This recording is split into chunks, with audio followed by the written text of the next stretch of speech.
9장. 내게는 늘 지고 다니는 큰 슬픔이 하나 있습니다.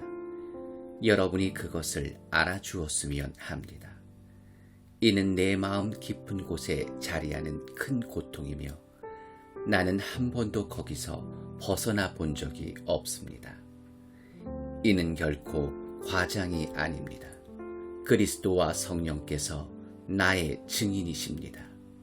바로 이스라엘 백성에 관한 이야기입니다. 내가 메시아께 저주를 받더라도 그들이 그분께 복을 받을 수 있는 길이 있다면 나는 조금도 주저하지 않고 그렇게 하겠습니다. 그들은 내 동족입니다. 우리는 더불어 자랐습니다. 그들에게는 없는 것이 없었습니다. 동족, 영광, 언약, 계시, 예배, 약속들. 더욱이 그들은 메시아이신 그리스도께서 태어난 민족이기도 합니다. 그리스도는 모든 것을 다스리는 하나님이시며 영원히 그러하십니다. 하나님께서 뭔가 일을 제대로 못하신 것이 아니냐는 생각은 잠시라도 품지 마십시오.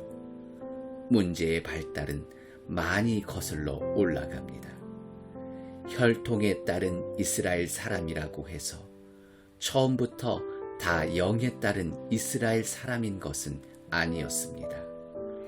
이스라엘 사람이라는 정체성을 부여해 준 것은 아브라함의 정자가 아니라 하나님의 약속이었습니다. 어떻게 기록되어 있는지 기억하십니까? 내 가문은 이삭을 통해서만 이어질 것이다 라고 되어 있지 않습니까? 다시 말해 이스라엘 사람이라는 정체성은 결코 성행위를 통해 전달되고 인종적으로 결정되는 것이 아니라 하나님의 약속에 의해서 결정된다는 뜻입니다. 무슨 약속인지 기억하십니까? 내년 이맘때쯤 내가 다시 올 때에는 사라에게 아들이 있을 것이다 라는 말씀이었습니다. 그때만 그랬던 것이 아닙니다. 리브가에게도 약속이 주어졌는데 출생의 순서보다 우선하는 약속이었습니다.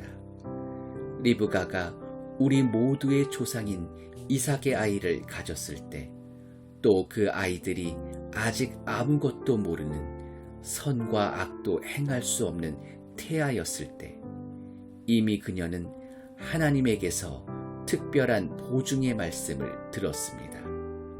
이처럼 하나님께서 하신 일들을 살펴볼 때 우리가 분명히 알게 되는 것이 있습니다. 그분의 목적은 우리가 무엇을 하고 안 하고에 달려있지 않습니다. 그것은 이루어질 수도 있고 안 이루어질 수도 있는 그런 것이 아니라 그분의 결정에 의해 결정되고 그분의 주도로 확정된 확실한 무엇입니다. 하나님은 리브가에게 너의 쌍둥이 중에 둘째가 첫째보다 뛰어날 것이다 라고 말씀하셨습니다. 후에 이 말씀은 나는 야곱을 사랑했고 에서는 미워했다는 딱딱한 경구 형태로 등장합니다. 이것을 두고 우리가 하나님을 불공평하다고 불평할 수 있을까요? 부디 성급하게 판단하지 마십시오. 하나님은 모세에게 이렇게 말씀하셨습니다. 자비도 내가 베푸는 것이고 긍휼도 내가 베푸는 것이다. 다시 말하면 긍휼은 우리의 동정어린 심정이나 도덕적 노력에서 비롯되지 않고 하나님의 자비에서 비롯된다는 말씀입니다. 하나님께서 바로에게 하신 말씀도 같은 요지의 말씀입니다. 나는 나의 구원 능력이 펼쳐지는 이 드라마에서 너를 단역으로 쓰려고 골랐다. 이 모든 이야기를 한마디로 하면 결정권은 처음부터 하나님께 있다는 것입니다. 하나님께서 이를 주도하셨고 우리는 그 일에서 좋은 역할이든 나쁜 역할이든 우리 역할을 할 뿐입니다. 이렇게 이 일을 제기하시렵니까? 모든 것을 다 하나님이 결정하시는 것이라면 어떻게 하나님이 우리에게 책임을 물을 수 있단 말인가? 큰 결정은 이미 다 내려져 있는데 대체 우리가 할 수 있는 것은 무엇이란 말인가? 대체 여러분은 누구이기에 이런 식으로 하나님에 대해 이러쿵 저러쿵 할 수 있다고 생각하는 것입니까? 사람이 감히 하나님을 문제 삼을 수 있다고 생각합니까? 진흙이 자기를 빚고 있는 손을 향해 왜 당신은 나를 이런 모양으로 만들고 있습니까? 하고 묻는 법이 없습니다. 한 진흙덩이로는 꽃을 담을 병을, 또 다른 진흙으로는 콩조리용 항아리를 만들 수 있는 완전한 권리가 토기장이에게 있는 것이 분명하지 않습니까?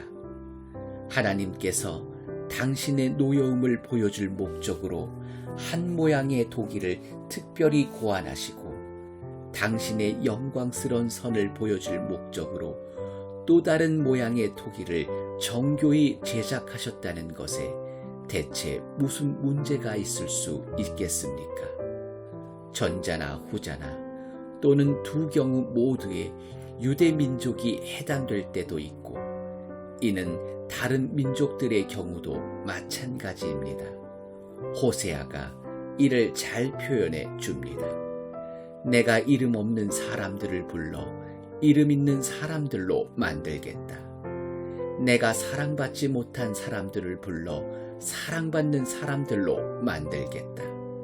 사람들이 이 하찮은 것들이라고 퍼붓던 그곳에서 하나님의 살아있는 자녀들이라고 불리게 되리라. 이사야도 이런 사실을 역설합니다. 해변의 모래알 하나하나에 다 숫자가 매겨지고 그 합한 것에 하나님이 택하신 사람들이라는 라벨이 붙더라도 그것들이 여전히 숫자에 불과할 뿐 이름이 아니다. 구원은 택하심을 통해 오는 것. 하나님은 우리를 수로 세지 않으신다. 그분은 우리를 이름으로 부르신다.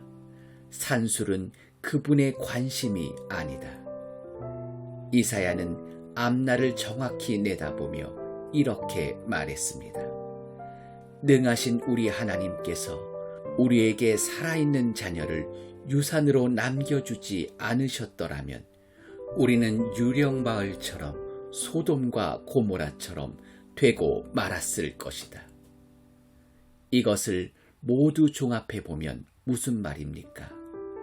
하나님께서 하고 계신 일에 관심 없어 보였던 사람들이 실제로는 하나님이 하고 계신 일, 곧 그들의 삶을 바로 세우시는 하나님의 일을 받아들였습니다. 그러나 하나님께서 하고 계신 일에 대해 읽고 이야기하는 일에 그토록 관심 많아 보였던 이스라엘은 결국 그것을 놓치고 말았습니다. 어떻게 그들이 그것을 놓칠 수 있었던 것일까요? 그들이 하나님을 신뢰하는 대신에 자기 자신을 앞세웠기 때문입니다. 그들은 자기들이 하는 일에 푹 빠져 있었습니다. 그들은 자신들의 하나님 프로젝트에 너무도 푹 빠져서 그만 바로 눈앞에 계신 하나님을 주목하지 못했습니다. 길 한복판에 우뚝 솟은 거대한 바위 같은 그분을 말입니다. 그들은 그분과 부닥쳤고 큰 대자로 쭉 뻗고 말았습니다. 이번에도 이사야가 은유를 통해 이를 잘 표현해 줍니다. 조심하여라. 내가 시온산으로 가는 길에 큰 돌을 놓아 두었다. 너희가 피해 돌아갈 수 없는 돌을 두었다. 그런데 그 돌은 바로 나다. 그러므로 너희가 나를 찾고 있다면 길 가다 내게 걸려 넘어지지 않아요. 비로소 나를 만나게 될 것이다.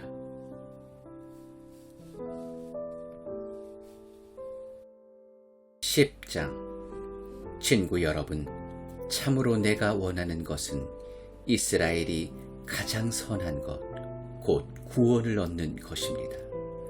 나는 온 마음으로 그것을 원하며 늘 그것을 위해 하나님께 기도드립니다. 나는 하나님에 대한 유대인의 열정이 참 대단하다는 사실을 기꺼이 인정합니다. 그러나 문제는 그들의 모든 일이 본말이 전도되어 있다는 것입니다.